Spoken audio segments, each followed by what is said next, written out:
I'm Anthony L. Elmore, President and Founder of the Proud Black Buddhist World Association.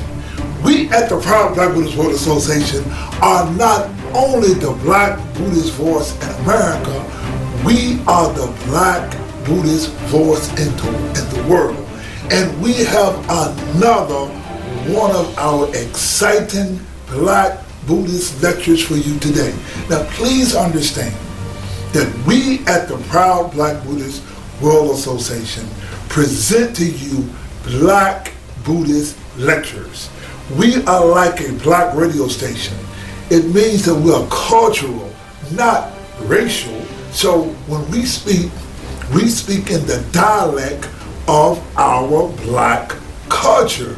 Now, there's a lot that's going on here. You see, there's culture, there's history, and there's language. My lecture today is what black people should know about the Sanskrit language. The KKK, Nazism, and all forms of racism comes from Sanskrit.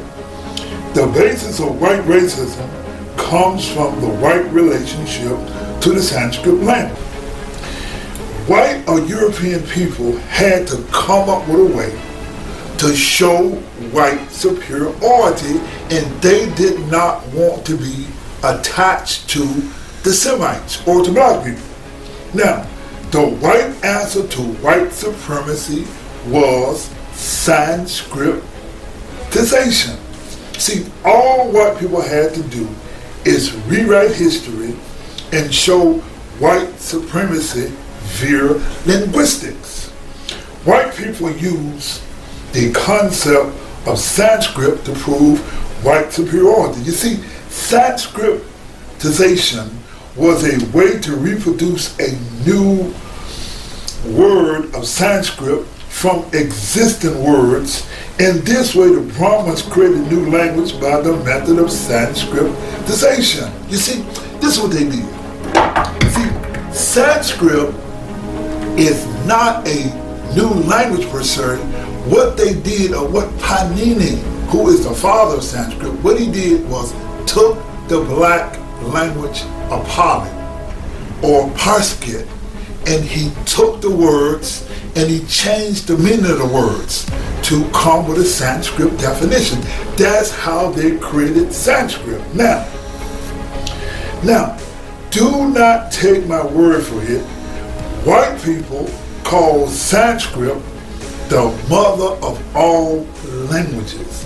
And if you let them tell it, all languages derived from Sanskrit. Sanskrit is the basis of white racism, or rather white superiority. You see, whites and Asians call Sanskrit sacred. See, what the white people did was white races got together and they embraced Sanskrit because, number one, they didn't want to endorse nothing or embrace something that was related to the Jews or the Semites. So they saw this story, or they learned this story in India about a group of people called Aryans.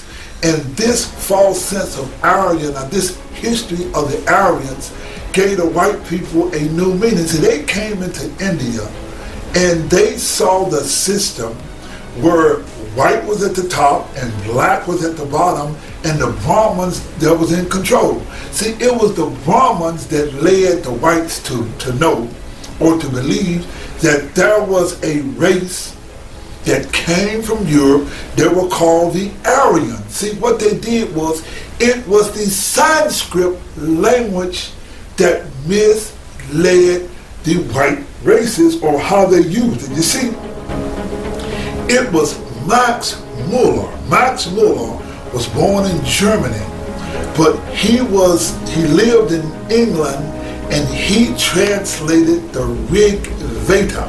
The Rig Veda was the so-called ancient teachings of the Aryans. And so through the Rig Veda and the translation of the Rig Veda, now Max Muller never went to India, but he learned Sanskrit and he translated the language of Sanskrit, Adolf Hitler got so enamored and got so excited, he sent an expedition of people to learn about this so-called Sanskrit, and it was Hitler that used Sanskrit as the basis of Aryan or white superiority. You see,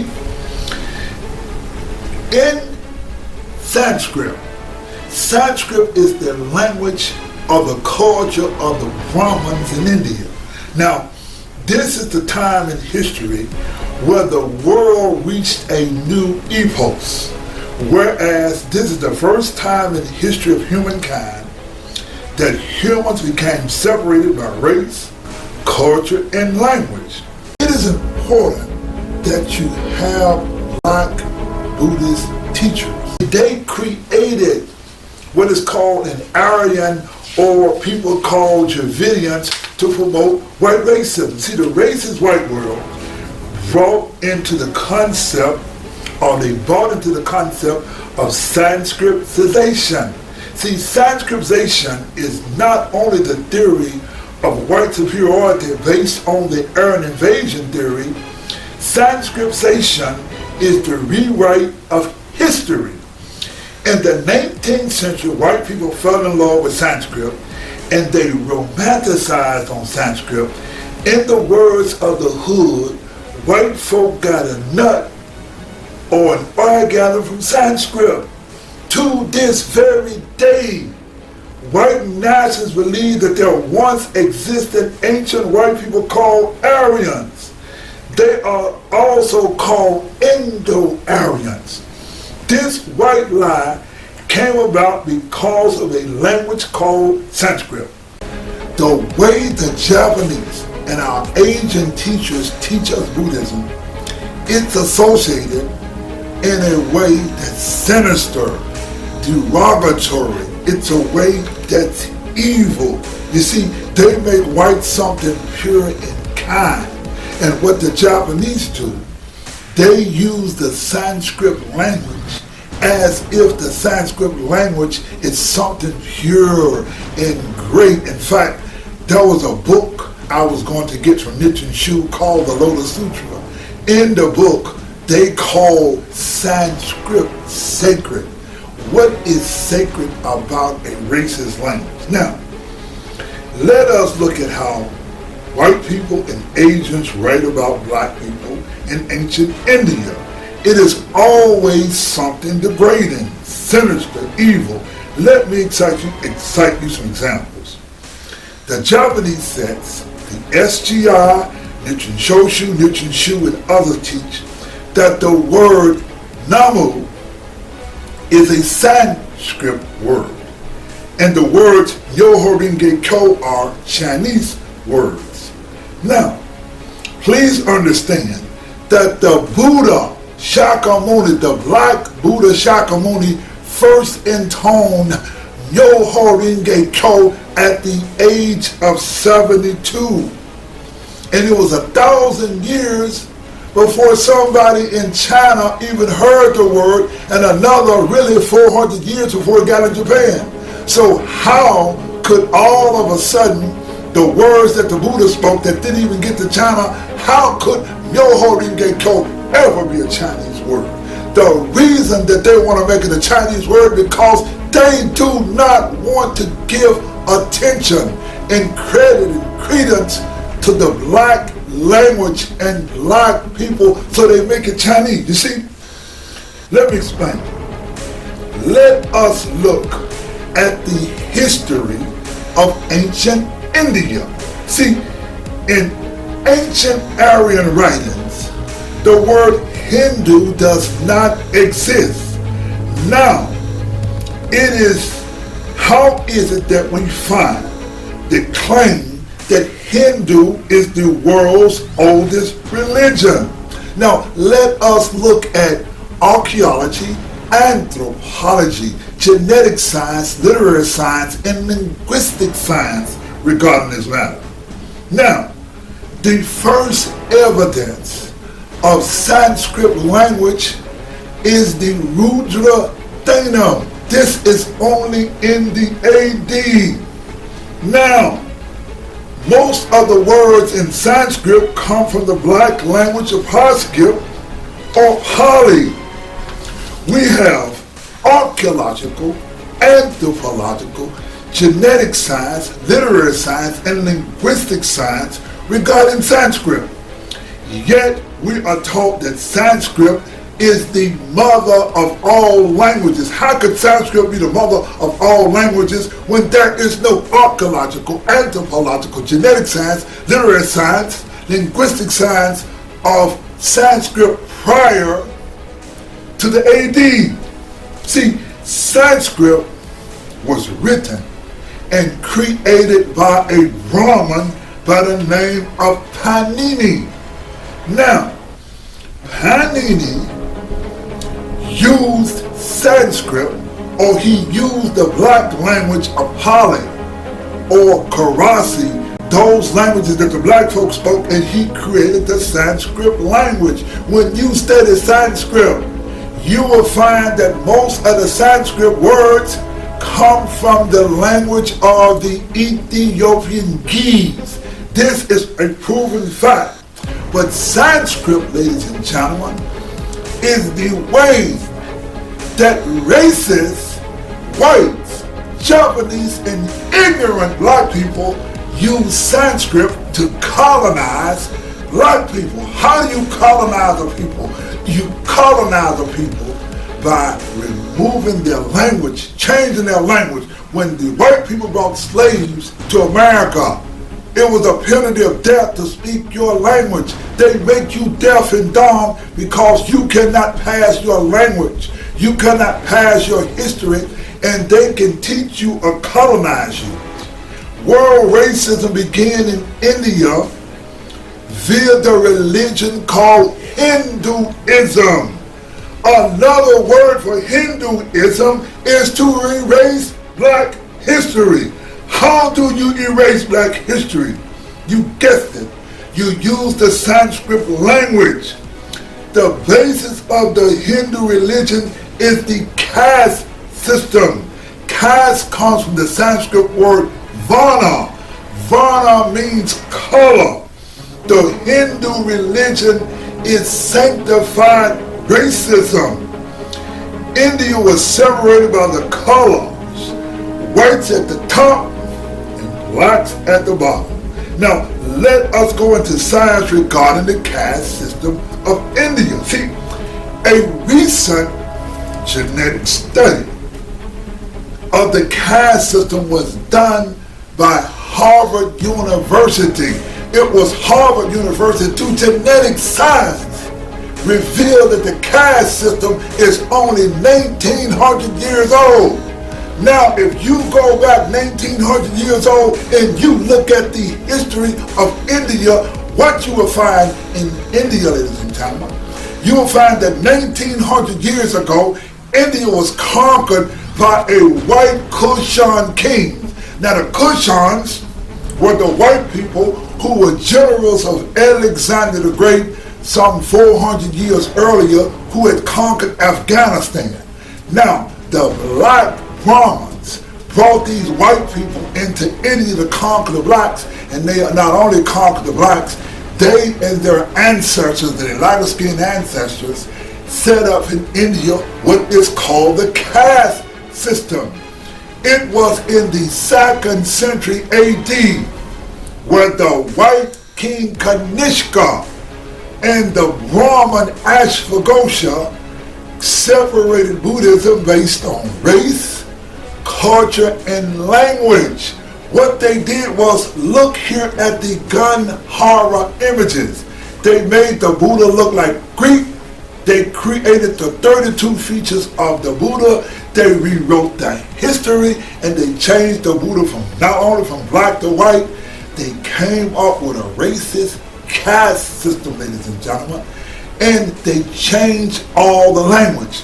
Now, what the people in India did, from the time of King Kanishka, it was called the Shaka era. Shaka means foreigners, and they changed Buddhism. They came up with a new racist form of Buddhism called Mahayana Buddhism, which they call Mahayana. A racist term means higher teachings, and those who were associated with black, they called it Hinayana, or the lower teachings of Buddhism. But it was Nichiren that taught us that Shakyamuni rejected both Hinayana and Mahayana Buddhism, and it is only the Lotus Sutra that is the true teachings of the Buddha Shakyamuni. See, it was Mahayana Buddhism that would eventually take over Japan, but not before the Black Buddhist history that is hidden by many of our racist Japanese brothers. You see, the first temple, or the platform, ladies and gentlemen, of Buddhism was built in the ancient capital of Nara, Japan. And in Nara, Japan, Emperor Shomu in 752 AD created the largest indoor Black Buddha statue in the world. Not only is it the largest Black Buddha statue in the world, it is the largest Buddha statue in the world that's built out of bronze and gold. Now, our Japanese teachers, the SGI, Nichiren Shoshu, tried to steer you away from this black history and the ancient capital of Nara, Japan. But what you see, ladies and gentlemen, you see that black Buddha, you see that black hair. Now, one of the things that we can deal with is that the temple that they built, the platform on Buddhism with the black Buddha, it was called Todaji Temple. Now, what is important about Todaji Temple, that Todaji Temple in Japan is a UNESCO site. That's a United Nations educational, cultural, and scientific organization, UNESCO. It's a UNESCO site. So this history, or this Black Buddhist history, is preserved. No Japanese is going to tell you that the first people of Japan were black people. No Japanese is going to tell you that the shogun of Japan was a black man. We got archaeological, anthropological, genetic science, literary science, linguistic science to prove this black history of black people in Japan. Now, what they did was they drew a picture of Nichiren, and when you look at the picture of Nichiren Shonin, you can see that Nichiren was one of the black Japanese. The first people, the oldest people of Japan are the Ainu. The first people of China, Japan, and Asia were black people. But the SGI, Nichiren Shoshu, Nichiren Shu, and all these organizations, they extricate black Buddhist history. But one thing that the Japanese and the history of the images of the Buddha, they can't change. See, whenever you see a statue, an ancient statue of the Buddha, you're going to see that black hair that look like mine. So no matter how white they try to make, or really they try to make the features, whenever you see the statues of the Buddha, you are going to see that black hair. But what do our Asian teachers teach us about Namu Myoho Renge Kyo? They want to extricate the black history from it. Ladies and gentlemen, whenever you look at the Egyptians, you see the Naga. The Naga means snake. And the Buddhists were the Naga people, and you can see the Buddhists. I want you to look at a picture of the Aphrodite temple in Naga Sadan, and you will see the Asoka edict. King Asoka was a black king, and Buddhism was in India as well as Africa because the people were interrelated. I want to share with you a true fact of history. Did you know that the absolute largest religious writing in the world is the Pali Canon that was written in 29 BC in what we call Ceylon, which is now Sri Lanka. They had the fourth Buddhist Council. And at the Forest Buddhist Council, they got together and wrote down the Buddhist teachings. And when they wrote down the Buddhist teachings, they wrote it down in the language of Pali. If you take the Jewish Torah, you take the Christian Bible, and the Islam teachings, the writing of Islam, if you take all of those writings and combine them, the Pali Canon is 4 times larger than all 3 of the religions put together. So it was the Pali Canon. People spoke the Pali or the Sanskrit language. Let me tell you the story about ancient Nubia, the father of history. Herodotus, he visited both India and he visited Egypt. And what Herodotus writes is that both countries were black people. They were different, they were the same only in their hair texture. But other than that, they were black people, the same black people, ladies and gentlemen. It was Herodotus that visited Nubia, and Herodotus wrote that Miro, the capital of Nubia, was the cradle of the Gymnosophist. The word gym means naked, and sophist means philosophers. And he wrote that they were of a kind nature, a dignified nature. He wrote about the Buddhists. Our Buddhist ancestors, ladies and gentlemen, was in Africa. Buddhism was in Africa, but what our Japanese teachers who teach us Buddhism, they teach us Hindu Buddhism. They teach us Sanskrit. And when you study Sanskrit, or when you learn Mahayana Buddhism, you must understand that Mahayana Buddhism, all black history, culture, and language was extricated. You see? Now, this is what happened. They found, just recently, ladies and gentlemen, they found in a tub, they found bark writings. These were bark writings of 1900 years ago. They found bark writings of the language that was spoken in India. Now, they got these writings, and this is what was written. It says, quote, moreover, the discovery of a substantial corpus of Buddhist manuscripts in the Ganhari language support the Ganhara hypotheses proposed by Ernest Weinsmith, John Burroughs, and other scholars. According to this theory, at least some of the earliest Chinese translations of Buddhist texts were prepared from originals and not in Sanskrit as previously assumed, but rather Ganhari, since the existence of such a body of Ganhara literature is now a matter of fact, rather than hypotheses. There is good reason to believe that the newly discovered manuscripts are closely related to the archetypes of the earliest Buddhist texts in Chinese. Thus, these new discoveries constitute a missing link between Buddhism and its Indian homeland and its later manifestations in China and other parts of Asia. In other words, they found a missing link. It is no doubt that there was no such thing as Sanskrit, and the Buddhist language was that of Karasi or Ganhara as they found in the archaeological manuscripts. There is no archaeological evidence, no archaeological, anthropological, genetic science, literary science, linguistic science of a language called Sanskrit, because it did not exist.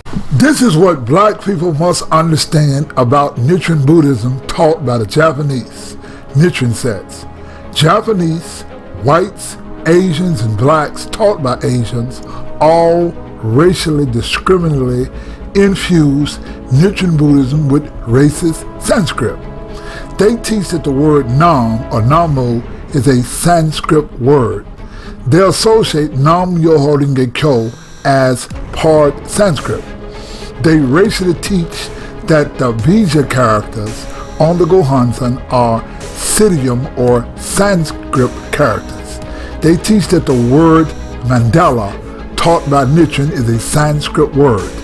Nichiren challenged Sanskrit and did not support Sanskritization. Sanskrit is the language of the Hindu Brahmins. The Nichiren sects support racist Sanskrit. SGI second president Jose Toda racially taught that the Buddha spoke Sanskrit.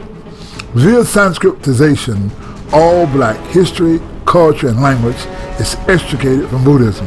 We blacks must never accept racist Sanskrit as part of our Buddhist teachings and practice. Get up!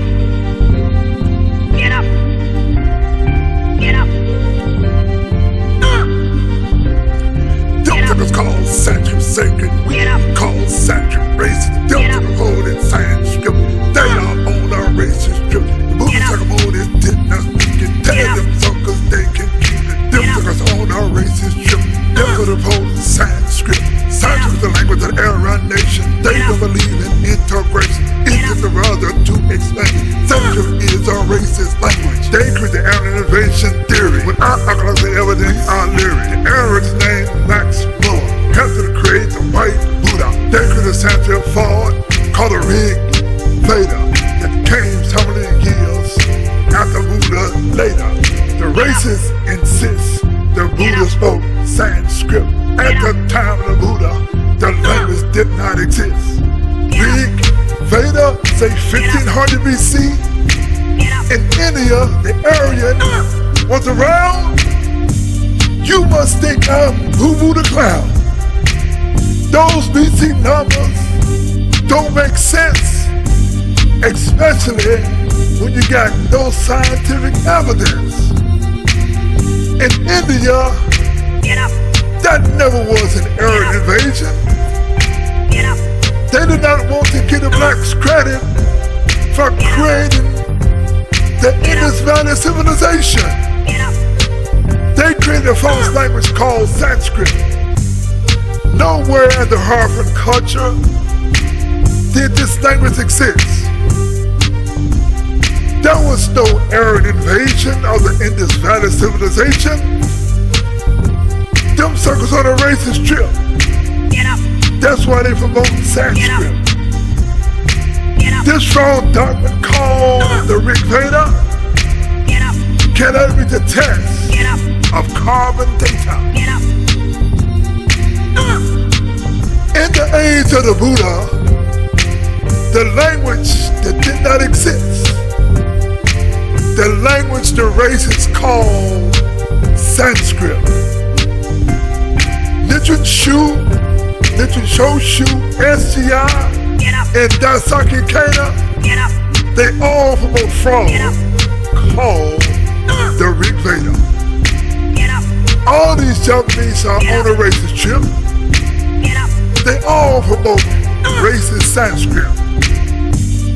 We need ourselves a Black Buddhist sect so we can get the history of the Buddha correct. There's no evidence in ancient India of an Aryan phenotype. How can you paint the Buddha white?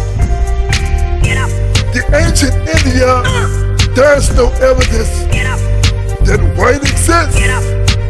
Whites only appear as a Buddha in the writings of Sanskrit. Japanese and SGI Buddhist leader Daisaki Kana promote the fraud document called the Rig Veda. Nichiren Shoshu, Nichiren Shu, and all of the so-called priests. When you deny Black Buddhist history, you're no more than a thief. All them child suckers who on a racist trip, they all promote the racist Sanskrit. Yes, they call Sanskrit sacred. We call it what it is, racist. The Buddha Shakyamuni did not speak it. When it comes to Sanskrit, you can keep it. All these Japanese on a racist trip, They all promote racist Get up. Sanskrit. Get up. We need ourselves a Black Buddhist sect Get up. to get the history Get up. of the Buddha correct.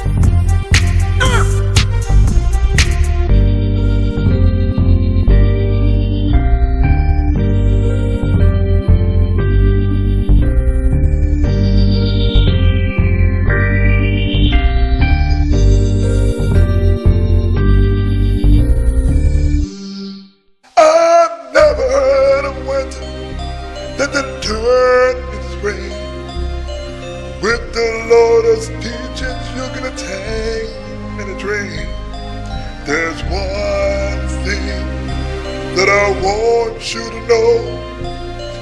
To learn the suit you must study and go show. It means I never heard of winter, then I turn into spring. This is the song that I sing.